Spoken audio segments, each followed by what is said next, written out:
कामदेवो न छोड़ा किसी को है जग में, सानी विज्ञान भी तो फंसे हैं कामदेव से। काम से है रहित ब्रह्मा विष्णु शंकर, राजा रानी महारानी सब हैं ये काम से। काम से वंचित है ना ये ठगयो बिहग गए, जड़ो चेतना ये जग जानी सब हैं ये काम से।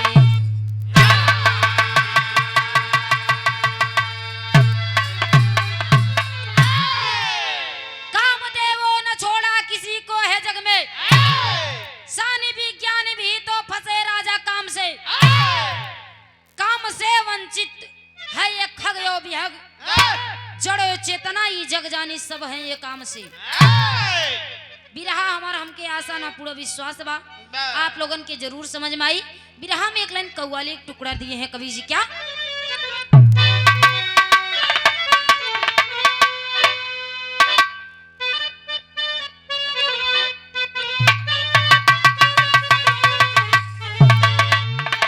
यह कव्वाली के टुकड़ा बा कि आए मुसाफिर, आए मुसाफिर, आए मुसाफिर भटकता है क्यों दर बदर। आए मुसाफिर भटकता है क्यों दर बदर।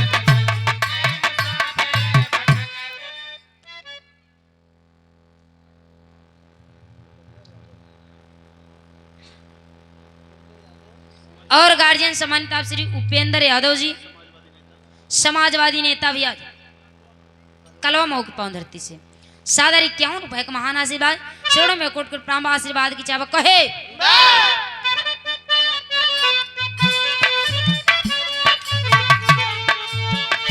आए मुसाफिर भटकता है क्यों दर बदर। आए मुसाफिर भटकता है क्यों दर बदर। आए मुसाफिर भटकता है क्यों दर बदर। तेरे रहबर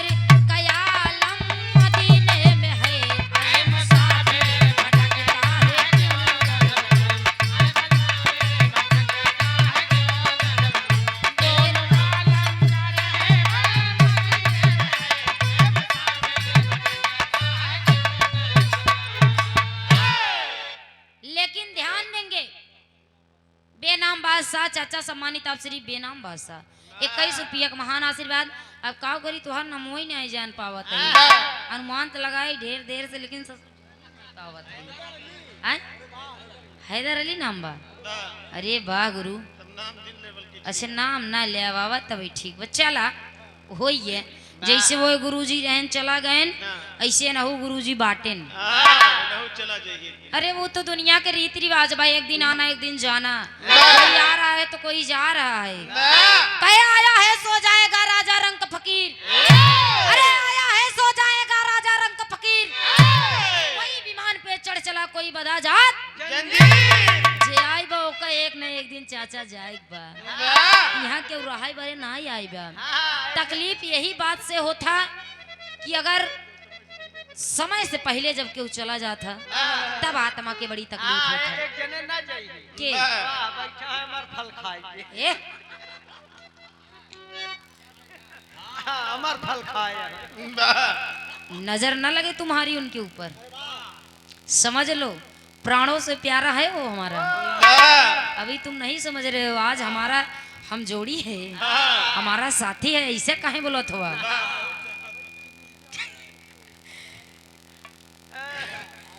ध्यान देंगे साथियों, आज के बादशाह दूल्हे राजा जी सम्मानित आप श्री रजनीश के बड़े पापा जी सादर 101 रुपए का महान आशीर्वाद, शेरों में कोट कोट प्रणाम बा, आशीर्वाद की इच्छा बा। अच्छा मुबारक हो भाई शादी, जब तक गंगा जमुना में पानी रहे तब तक दूल्हा और दुल्हन की जिंदगानी रहे। क्या हाँ खूब लूटे खाए तोरो समझे रही होए लूटे खाए के आ? दूसरे के बतावत हैं हम जनबै लेकिन नहीं। ध्यान देंगे बिरहा की कहानी हमरे यहीं से शुरुआत बा बात वही समय के बा एक बार नारद मुनि जी बैठकर कठिन तपस्या कर रहे थे कठिन तपस्या कर रहे थे इतनी कठिन तपस्या करत रहे नारद मुनि कि उनके कठिन तपस्या से पूरा इंद्रासन हिल गया पूरा इंद्रासन हिल गया भगवान विष्णु सोचे ही लगे सोच में पड़ गए कि आखिर ये इतनी कठिन तपस्या कौन कर रहा है जिसके तपस्या करने से हमारा पूरा इंद्रासन हिल गया आखिरकार में ये आदमी है कौन पता लगाए भगवान विष्णु जी देखते हैं कि नारद मुनि बैठे हैं और तपस्या में इतना लीन है नारद मुनि इतना तपस्या में लीन है नारद मुनि हाँ हो नारद मुनि बैठा है जड़ा भगवान विष्णु कहे हाँ, कि इतनी कठिन तपस्या आखिर करत हैं इनके तपस्या में हम कुछ टांग लड़ाई इन्हें बताई हम भगवान विष्णु अपने क्षीर सागर से इनको आखिर इतनी कठिन तपस्या की क्या जरूरत पड़ गई क्या जरूरत है इनको इतनी कठिन तपस्या भगवान विष्णु हाँ लगता है इंद्रासन ले एक चक्कर में पड़ा यहाँ ये भगवान विष्णु दिमाग लगाए अपने आज के बादशाह दूल्हे राजा के बड़े भैया जी अच्छा छोटे भैया जी सतीश यादव जी सभी दोस्त के साथ राम लखन के जोड़ी हमेशा आप लोगों के सलामत रहे कंधे पर कंधा रखे चलने वाले आजकल ऐसा दोस्त बहुत कम मिलता हाँ जय मिलता वो सीधे जान ले मुहे पे कहीं राम राम कहे जाइए कहीं कि केकर पाई काटी मुड़ी वही निहाद बा लेकिन दोस्त ऐसे खुश नसीब है ना ऐसे दोस्त बाटे ध्यान देंगे साथियों भगवान भी थोड़ा दिमाग लगा दिए अपने इंद्रासन से दो मुजरा करने वाली लड़की और कामदेव को भेजते हैं कहे कि कामदेव जाओ इसी छड़ जाओ और उनका ये जो यज्ञ कर रहे हैं उनका यज्ञ भ्रंग करके आओ एकदम भ्रंग कर दो उनका हवा कहने का हवा इतनी भंग कही दिया कि ये समझ ही नहीं पावे लेकिन इधर नारद मुनि जी तपस्या में लीन है उधर से मुजरा करने वाली और कामदेव साथ में आए के इधर ठुमका लगावत है उधर ठुमका लगावत है जब इतनी बात के इधर ठुमका लगाए उधर ठुमका लगाए लेकिन मुनि जी के नारद मुनि जी के ध्यान नहीं हटत बा जब ध्यान नहीं हटत बा तब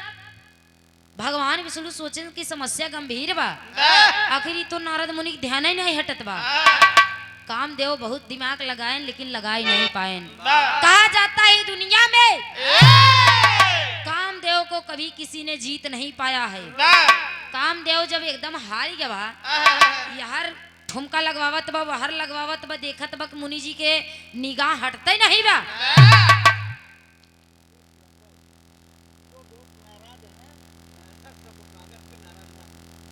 अच्छा दो दोस्त नाराज हैं बड़े भैया सतीश यादव जी जो दोस्त नाराज हैं अच्छा उनका भी स्वागत है इस हमारे मंच पर और बड़े भैया जी के पास में चाचा जी हैं छोटे चाचा जी सभी लोग भैया जे नाराज हुआ जे गुस्सान हुआ देखा भूल चूक इंसान ऐसे होता शादी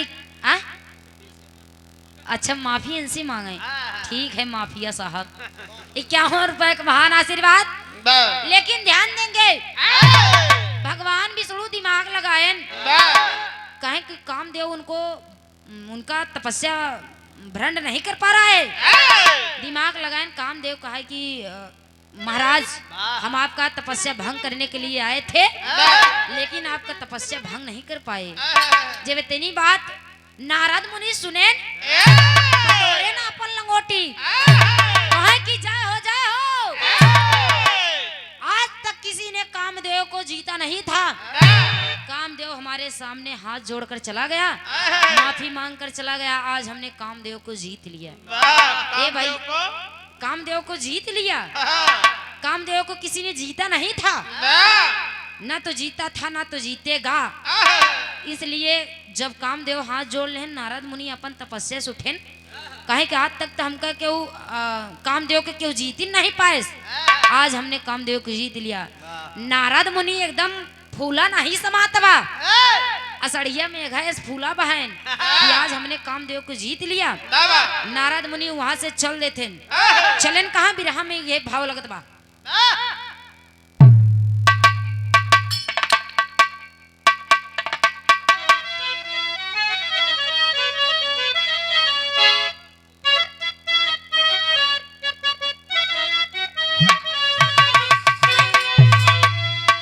नारद मुनि जब वहां से उठकर चले, भगवान विष्णु देखा थे ने रचित रच देहन का कहीं झट से माया, अरे झट से माया,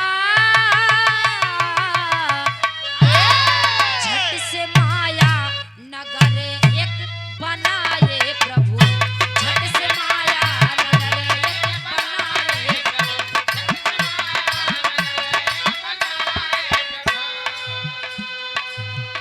झट से माया नगर एक बनाए, नाम कंचन पुरी है धराए प्रभु,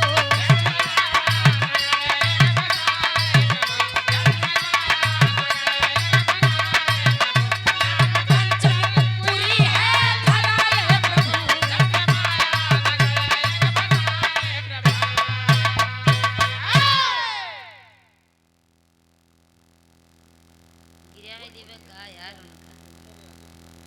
समाजवादी नेता गार्जियन सम्मानित श्री उपेंद्र यादव जी सादर 51 रुपया का महान आशीर्वाद की इच्छा बा।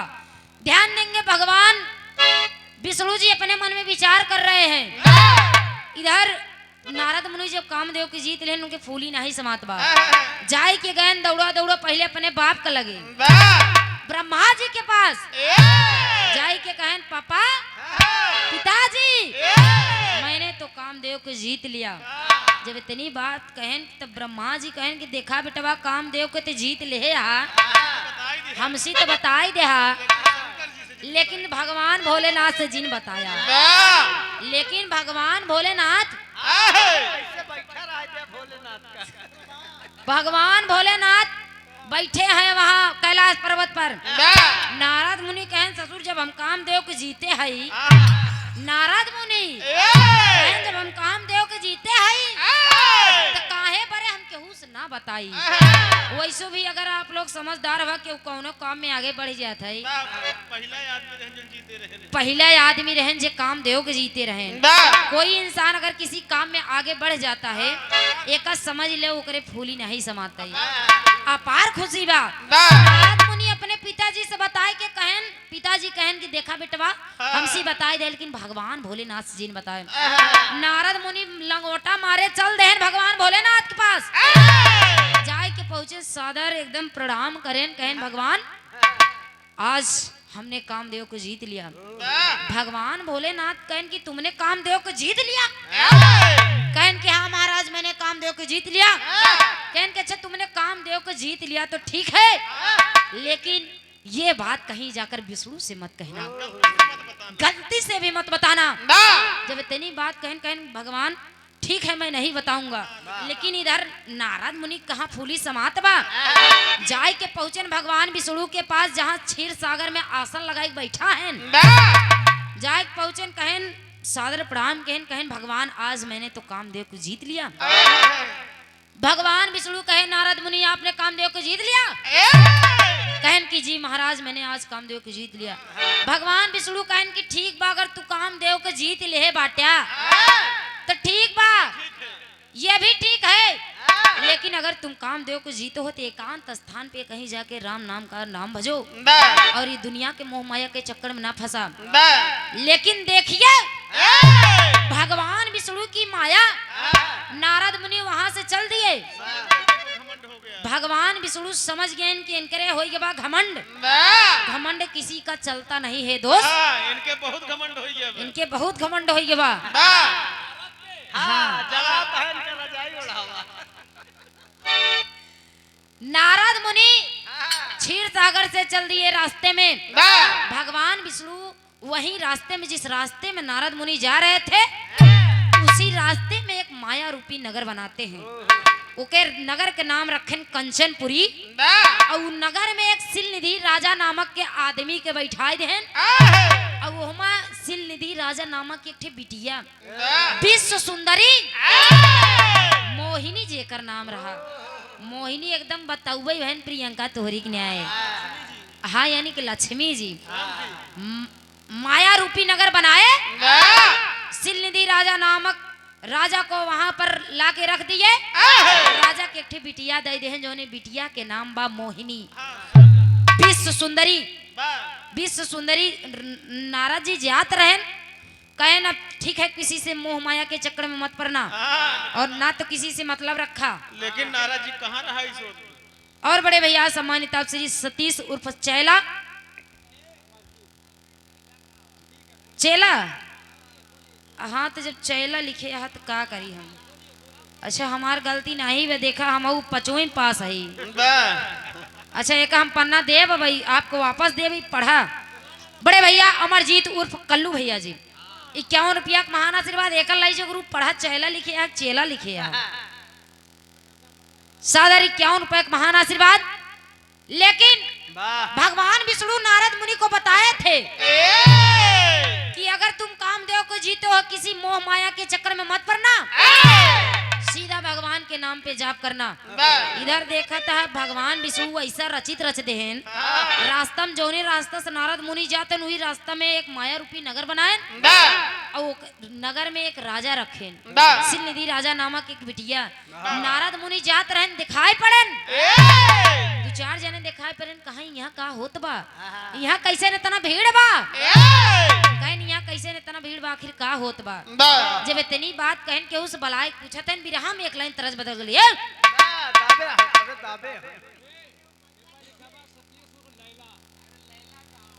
ठीक है सम्मानित आप श्री सतीश उर्फ लैला सादर 101 रुपए का महान आशीर्वाद। नमो बताओ।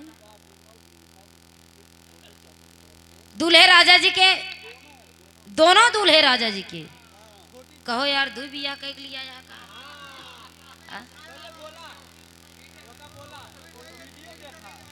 वीडियो देखी बिरहा गाई हैं?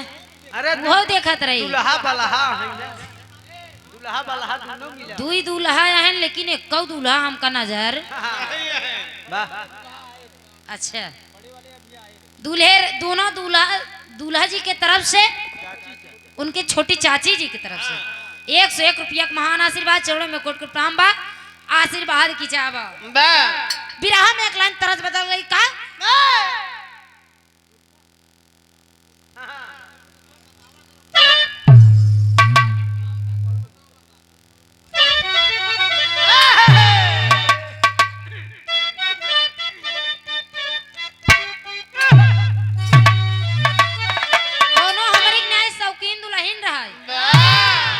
शौकीन रहा है। हाँ हाँ दुल्हन कौनो दुल्हनी से कम लागत है का हो, कौनो दुल्हनी से कम है। दुल्हनिया का है कहे अरे मछली की काट के ए राजा, अरे मछली के काट के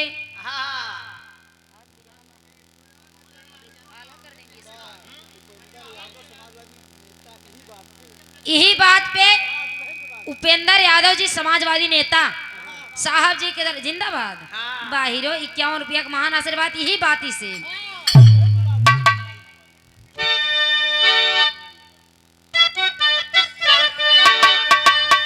कहे मछली के काट के ए रोहित जी, अरे मछली के काट के नथुनिया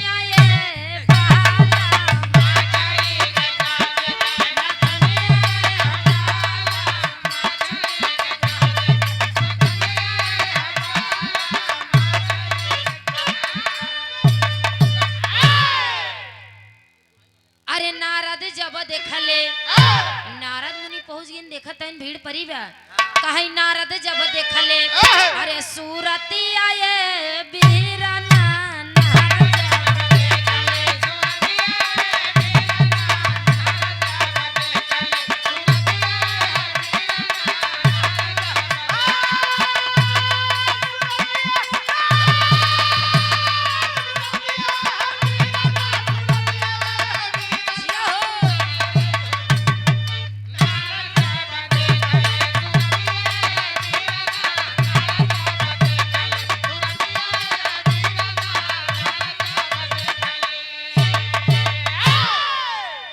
कहे नारद जब देखले अरे सूरती आए बीरना अरे मनवा में बस गई ऊ मूरति आए बीरना मनवा में बस गई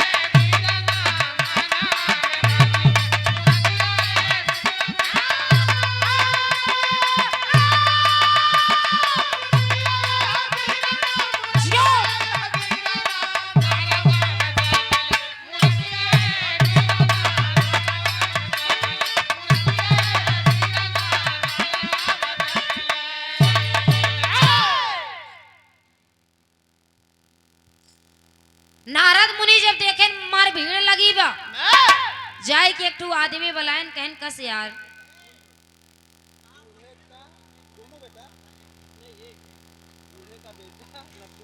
दूल्हे राजा के बेटवा वाह अरे बाप रे हाँ, हाँ, उतना ही मार।